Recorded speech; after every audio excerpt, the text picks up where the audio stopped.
bonsoir et bienvenue. La campagne agricole 2022 a désormais donc pignon sur rue sur toute l'étendue du territoire national, sur front de pluie d'une ampleur rarement connue au Sénégal, faut-il le rappeler, mais cela n'empêche, le processus suit son cours normal. Côté intrant, toutes les dispositions requises en amont comme en aval ont été prises selon la tutelle. Bilan d'étape donc ce soir avec le ministre de l'Agriculture et de l'Équipement rural, professeur Moussa Baldé, notre invité ce soir. Bonsoir.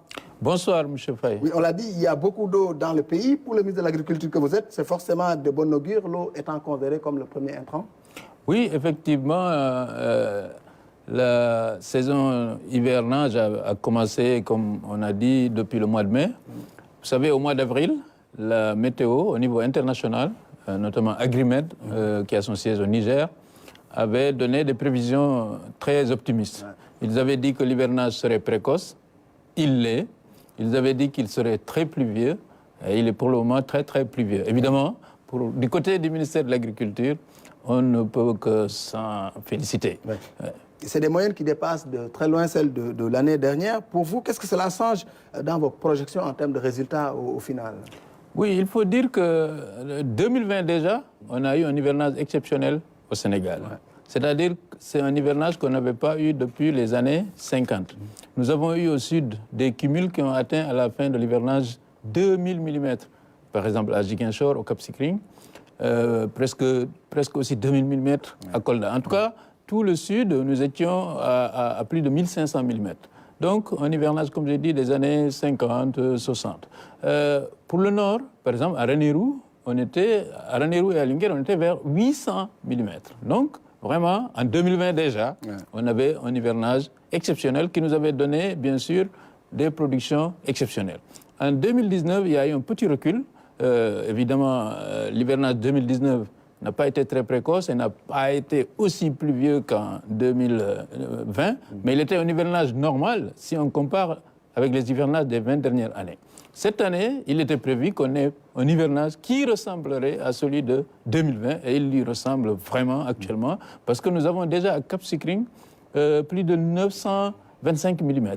Nous avons plus de 700 mm à Sédhiou, plus de 500 mm à Kolda, et plus de 300 mm du côté de Ranérou aussi. Donc, c'est un hivernage pluvieux, c'est un hivernage que nous souhaitons avoir. Donc, du côté des producteurs, avoir un hivernage aussi homogène et aussi pluvieux, ben, c'est juste une bonne nouvelle et de bonnes perspectives. C'est une courbe qui est allée crescendo. Quand on parle hivernage, on pense très souvent aux intrants, surtout quand on parle campagne agricole. Dans une semaine, vous terminez totalement la mise à disposition. Expliquez-nous un peu ce processus-là, comment il s'est déroulé jusque-là. Merci beaucoup. Vous savez, compte tenu de l'environnement international, l'année dernière, par exemple, nous avons eu le premier impact de la Covid sur la distribution des intrants.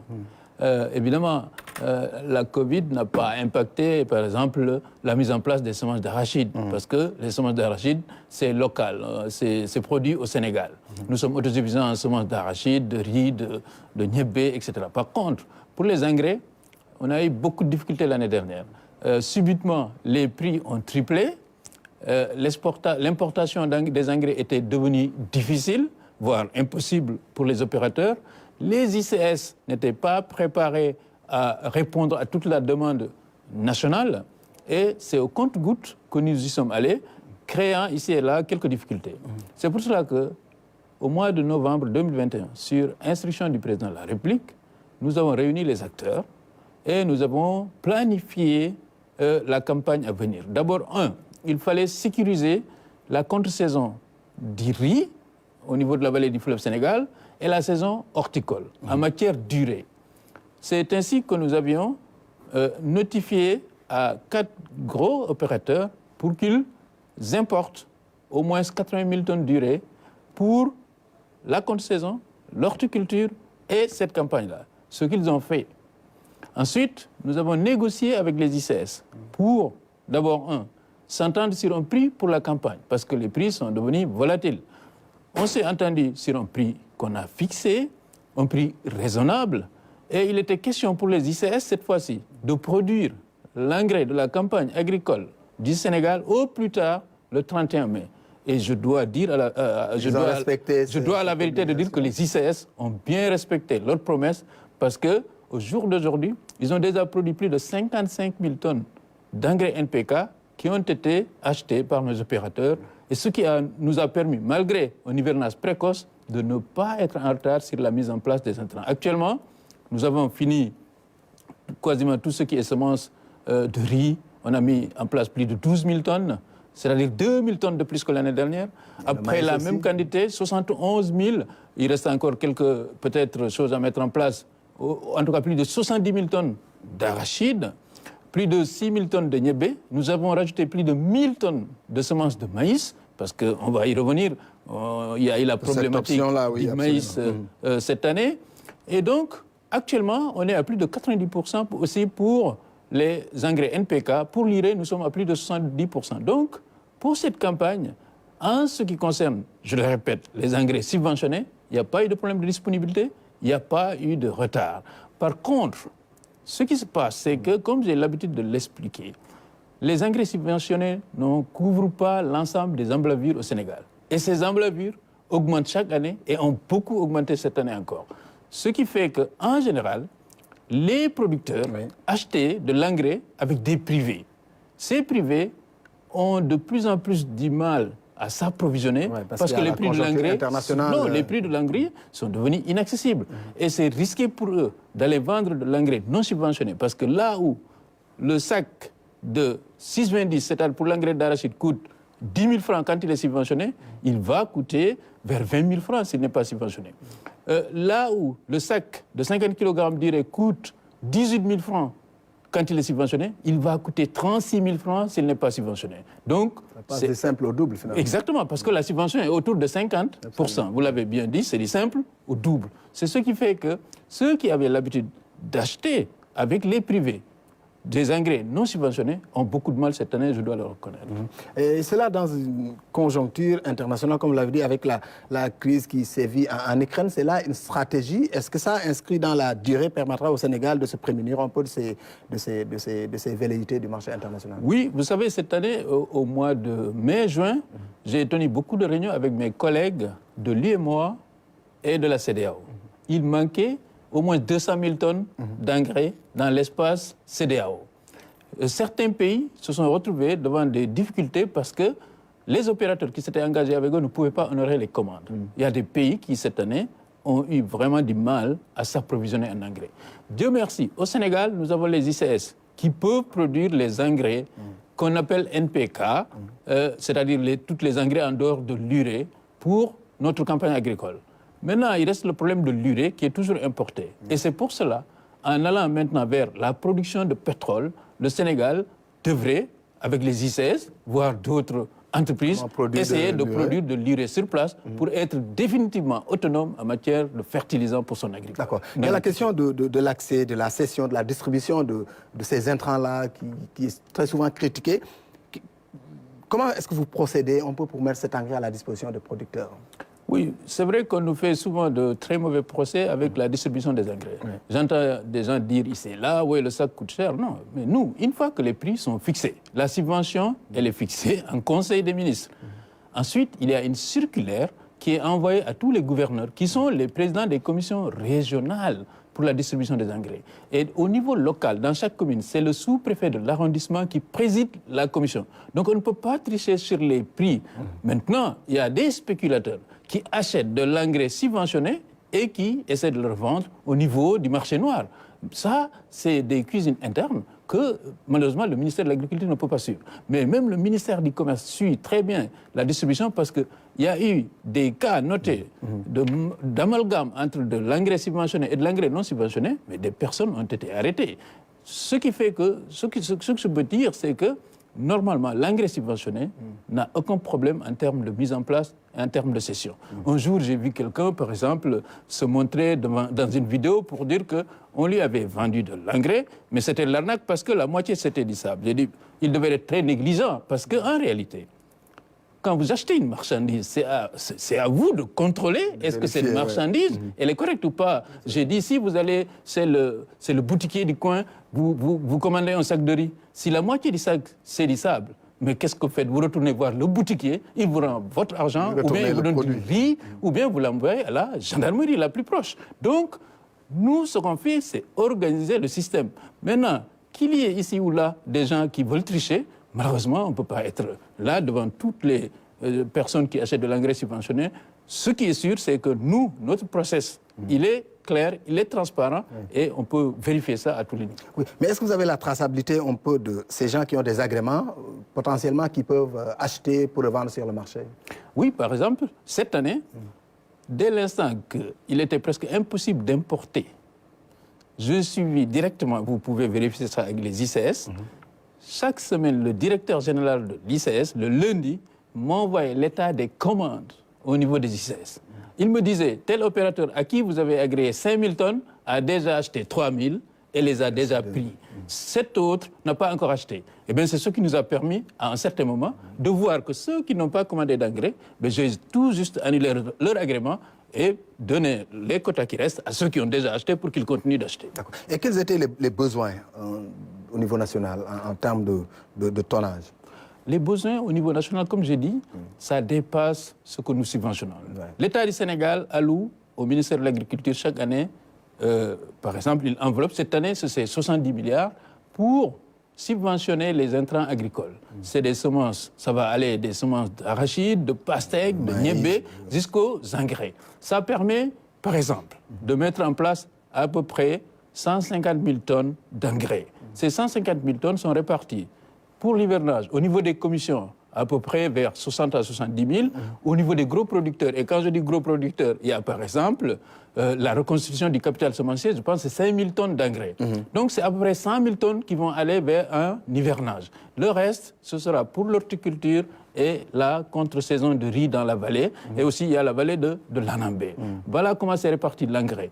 Pour l'arachide, j'ai dit que c'est à peu près 70 000 tonnes. Il est clair qu'il y a beaucoup de producteurs au Sénégal qui ont leurs propres semences d'arachide. Il y a beaucoup de producteurs au Sénégal. Qui viennent prendre les semences Non. Ceux-là, en général, ils ne prennent pas les semences subventionnées. Ils essaient plutôt d'économiser leur argent pour avoir de l'engrais. Et encore une fois, quand je dis que nous ne donnons pas les semences, nous les subventionnons. Donc, le producteur, il achète. Mais bon sang, acheter un produit qu'on n'aime pas, on n'est pas toujours obligé. Les gens nous disent c'est pas bon, mais quand on n'amène pas pour qu'ils achètent, on nous critique. Donc ça veut dire quand même que quelque part, on a besoin de ces semences. Vous avez donné à combien de producteurs aujourd'hui qui sont dans votre registre, qui sont répertoriés, bénéficiaires de cela et qui Mais vous savez, ça, c'est au niveau local qu'on doit le savoir. Parce que vous savez, vos services au niveau local doivent faire des remontées d'informations. Non, mais on n'a pas. Nous, ce qui est sûr, c'est que j'ai dit que les commissions sont organisées comme suit.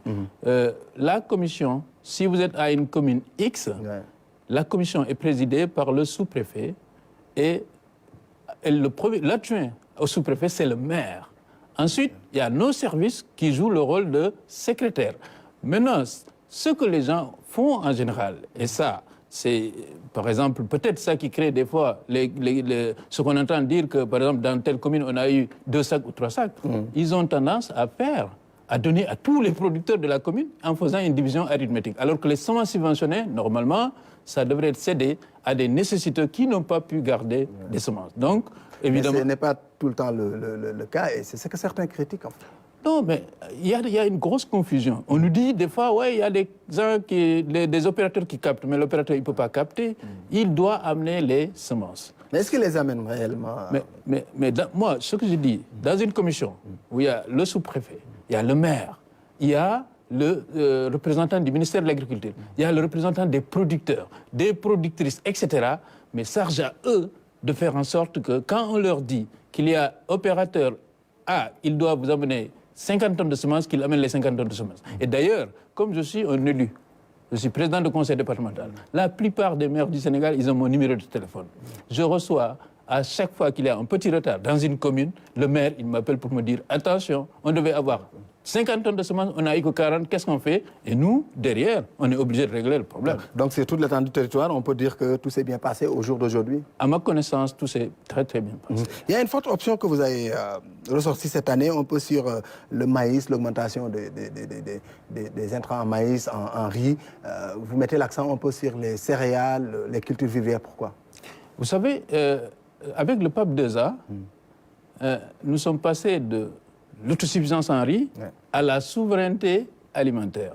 La souveraineté alimentaire, c'est plus complexe.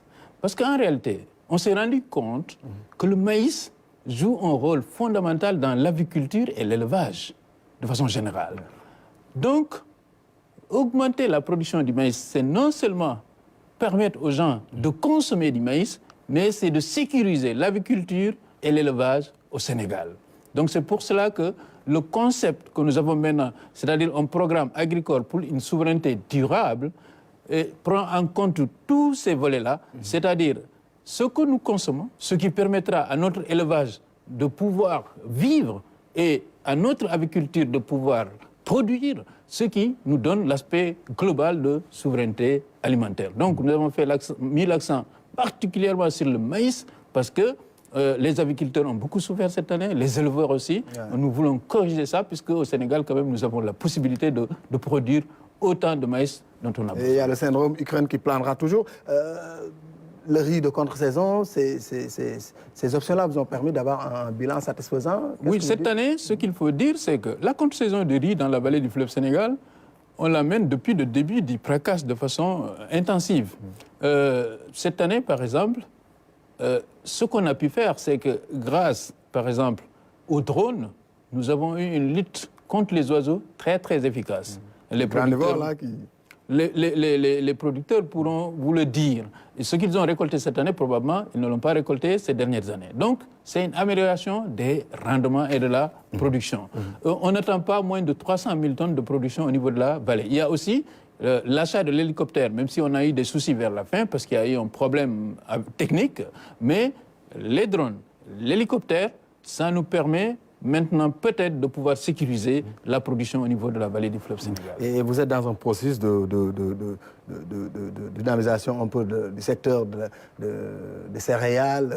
Pourquoi et comment? Oui, parce que, vous savez, l'arrivée de la Covid, déjà, nous avait rappelé que dépendre pour notre alimentation de l'exportation ou de l'importation, disons, est un danger. C'est pour cela, déjà, le président de la République avait décidé de mettre plus de 20 milliards dans la campagne agricole, aussi bien en 2020 qu'en 2021. Avec le renchérissement des prix, il a remis encore 10 milliards de plus pour l'amener à 70 milliards. La guerre en Ukraine a accentué cela. On a vu que les gens ne pouvaient presque plus s'approvisionner en céréales. Dieu merci, le président du Sénégal, en tant que président de l'Union africaine, est allé négocier et on a vu que les premiers bateaux de céréales ont commencé à quitter l'Ukraine pour aller vers les pays nécessiteux. Mais ce qui est sûr, c'est qu'on ne sait pas d'abord cette guerre, quand est-ce qu'elle va finir. Il y a d'autres zones de tension qui commencent à apparaître. Absolument, ouais. Donc, ce qui est clair, c'est qu'un pays qui veut être en sécurité doit assurer sa nourriture. Il faut en faire un impératif absolu. Absolu. Et c'est pour cela que le président de la République, depuis le PAP 2A, a mis la souveraineté alimentaire comme un des projets numéro 1 du programme d'action prioritaire. Et le ministère de l'Agriculture a mis l'accent sur les cultures vivrières. On a eu une très bonne production en 2020. On était presque à 3 600 000 tonnes de céréales. L'année dernière, avec un hivernage moins pluvieux, on a dû redescendre à 3 500 000 à peu près, 3 400 000 je pense. Et cette année, nous visons purement et simplement les 4 millions de tonnes. Mais aussi, il y a d'autres cultures. Hein. Vous n'êtes pas que dans le riz, le maïs. Il y a aussi un peu le secteur de l'horticulture qui joue un rôle important et qui reste une priorité. Exactement. L'agriculture sénégalaise est une agriculture diversifiée. Elle est diversifiée parce que, en plus d'exporter, par exemple, plus de 300 000 tonnes d'arachides. Nous avons exporté cette année plus de 120 000 tonnes de fruits et légumes. Sans compter quand même la consommation intérieure en oignons, en carottes au Sénégal. Exporter plus de 120 000 tonnes, ça prouve que notre agriculture elle est diversifiée et nous mettons l'accent sur toutes les cultures vivrières. Parce que c'est pour cela que la courte saison à venir, nous allons augmenter les semences de pommes de terre. Ce qui est important, c'est d'avoir de la nourriture disponible. Ça peut être de la pomme de terre, du riz, mais il faut que ça soit disponible. Ouais. Et l'engrais chimique aussi peut être problématique dans les années qui viennent. Vous optez pour le bio. Vous êtes regardant de ce côté-là? Oui. Il y a 2 ans, le président de la République m'avait instruit de commencer à subventionner les engrais bio, les engrais organiques. nous avons commencé ça et les résultats ont été très probants. C'est les producteurs même qui les réclament, ces engrais-là. Il se trouve que c'était des engrais un peu plus chers que les engrais chimiques. Mais compte tenu de l'évolution du prix des engrais chimiques, ben, ces engrais vont devenir compétitifs. Et pour une agriculture durable, tout le monde sait qu'il est préférable d'avoir des engrais bio, ce qui fait que ces engrais vont de plus en plus sans doute avoir un rôle important dans nos projets et programmes pour notre souveraineté alimentaire. Surtout si on veut rester dans la diversification de son agriculture. Non seulement, surtout sur la durabilité, parce que nous savons tous quand même que les engrais chimiques, ce n'est pas forcément très bien pour le sol. Et donc, avoir une agriculture, je veux dire, écologique, c'est pour cela que l'agroécologie, le Sénégal est parmi les pays en avant pour porter l'agroécologie au niveau mondial. Ouais. Ça, c'était vérifié au niveau du sommet mondial des systèmes alimentaires. D'abord à Rome, ensuite à New York. Le Sénégal était le porte-étendard de l'agroécologie. D'accord. À la lecture des données que vous détenez aujourd'hui de vos services, que disent les statistiques par rapport à la présente saison La présente saison, pour le moment, je n'ai pas encore fait la tournée des champs. Ce sera la semaine prochaine. Et d'ailleurs, c'est une tournée qui aura cette année un volet important sur le plan de l'emploi des jeunes, c'est-à-dire que ce sera plutôt aussi la visite des fermes Natangué. L'ANIDA a construit plus de 497 fermes Natangué. Je vais en inaugurer une bonne partie durant la tournée des champs que je commence la semaine prochaine. Il y a plus de 1000 qui sont attendus en 2023, je pense que ça pourra changer le paysage de l'agriculture sénégalaise. C'est-à-dire de l'agriculture 12 mois sur 12, de l'agriculture durable, avec des emplois pérennes pour des jeunes qui pourront travailler ici au Sénégal, participer à l'autosuffisance et vivre correctement au Sénégal. En fait, d'une pierre plusieurs coups, ça c'est le Heyundaoui en même temps. C'est le Heyundaoui, non, c'est exactement, c'est le Heyundaoui. C'est le volet Heyundaoui au ministère de l'Agriculture. L'ANIDA avait chaque année à peu près 8 milliards pour mettre en place des fermes. Et donc, notre agriculture, ce sera une agriculture pour la souveraineté alimentaire, mais une agriculture aussi qui pourvoit de l'emploi, des emplois décents et durables aux jeunes. Donc cette année, comme j'ai dit, nous voulons avoir au moins les mêmes performances pour l'agriculture, pour l'arachide, c'est-à-dire avoir au moins plus de 1 500 000 tonnes d'arachide, ça c'est attendu. Le coton, pareil. Je vais voir les champs de coton aussi durant ma tournée.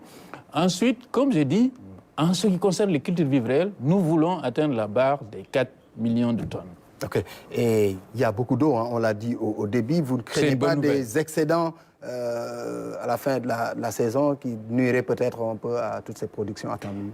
Nous ne le souhaitons pas. Vous êtes préparé en conséquence de tout cela? Nous ne le souhaitons pas, mais comme en 2020, l'hivernage était déclaré peut-être un hivernage tardif, cette année, il est déclaré tardif. C'est-à-dire qu'il se pourrait qu'il ait lieu jusqu'en fin octobre. Mais je pense que, vu le comportement actuellement végétatif des cultures, il n'y a pas beaucoup de risques à ce niveau, mais nous souhaitons en tout cas que les récoltes se passent dans de bonnes conditions pour que l'espoir qui est né des champs que moi j'ai vus sur la route, j'ai quitté Kolda comme je l'explique, en passant par la région de Sédhiou, la région de Kaolack, le département de Nioro, le département de Kaolack. Je suis passé par Fatick, je passe par Bambey avant de venir à Dakar. C'est une chance pour le ministre de l'Agriculture que je suis d'habiter du côté de la frontière de la Guinée-Bissau. Ça me permet à chaque fois d'aller à Kolda de traverser quasiment 8 à 7 régions agricoles du Sénégal. Ouais. De ce que j'ai vu, en tout cas, il y a beaucoup d'espoir. Il y a déjà, par exemple, le maïs qui est récolté en verre et qui est déjà disponible sur le marché. Ouais. J'entends dire après les gens, où est le maïs? Mais vous savez, le maïs, on va commencer à le consommer au mois d'août. Et donc, quand on commence à le consommer au mois d'août, on ne peut pas dire qu'il n'y a pas de production de maïs comme on a dit sur nos statistiques. On commence à le consommer maintenant et on le consomme jusqu'à l'année prochaine. Donc, en tout cas, il y a de bonnes perspectives. Ça, c'est visible sur le terrain. Quiconque n'est pas d'accord peut lui-même aller voir. Moi, en tout cas, ce que j'ai vu me rassure. Et je pense que nous aurons de très bonnes récoltes. Et c'est un message aussi qui s'adresse à tous ces acteurs-là qui sont sur le terrain, producteurs, agriculteurs, paysans. Oui, on avait demandé une forte mobilisation. On avait demandé une forte mobilisation et il y a une forte mobilisation sur le terrain. Moi, je reçois, par exemple, si vous suivez mon statut WhatsApp, vous verrez que des champs, parce que ce sont des jeunes de tout le Sénégal, à travers tout le Sénégal, qui m'envoient des photos et des vidéos de leurs champs. Et pour me montrer que... Ils se satisfont de... Non, mais c'est très beau. Donc, moi, mon statut WhatsApp, au mois d'août, c'est que ça, c'est-à-dire des jeunes de Tambacounda, de Kédougou, de Kolda, de Ziguinchor, de Kébémer, qui m'envoient des vidéos de leurs chants, de leurs très bons chants, que je poste sur mes statuts. C'est de l'engouement. Vous avez le sentiment que les jeunes, aujourd'hui, ont adopté... Oui, je pense que de plus en plus, il y a une prise de conscience totale que l'agriculture, c'est l'avenir. L'agriculture permet de vivre correctement. Et comme j'ai dit, le plan Sénégal émergent, c'est un plan cohérent. C'est-à-dire que si un jeune sait qu'il peut avoir de l'électricité dans son village, qu'il a l'eau courante, qu'il peut regarder la Coupe du Monde à la maison, ben ça ne le dérange pas d'aller au champ, de cultiver et de rester chez lui. D'accord. Je ne vous laisserai pas sans vous poser une question politique quand même. Vous êtes de Benno Bokk Yakaar. Oui. Kolda, comment ça se passe? Vous avez perdu la commune et vous avez gagné le département? Non, on a gagné déjà toute la région de Kolda. Sur les 40 communes de la région de Kolda, nous en avons perdu 2. C'est 2 symboliques, c'est la commune de Vélingara et la commune de Kolda. Mais j'explique que pour la commune de Kolda, ce n'est pas nouveau. Nous l'avions perdu lors des législatives de 2017 de façon plus lourde. Mais nous l'avions gagné en 2019 avec le président Macky Sall de façon fantastique. Donc, ce n'est pas nouveau à Kolda, c'est peut-être nouveau à Vélingara, mais 2 communes sur 40, je pense que c'est un résultat formidable. Nous avons 6 députés sur 6. Nous avons la majorité absolue dans tous les départements. Parce que, comme j'ai l'habitude de le dire, les gens se disent on a sauvé le département, telle commune a sauvé le département. Le département de Kolda n'a jamais été menacé parce que le monde rural vote à 80% le président Macky Sall. Il reste un titre foncier. Oui. Merci beaucoup. Merci, M. Faye. Merci pour l'invitation. Le point ce soir est fini. Rendez-vous mercredi prochain pour d'autres questions d'actualité.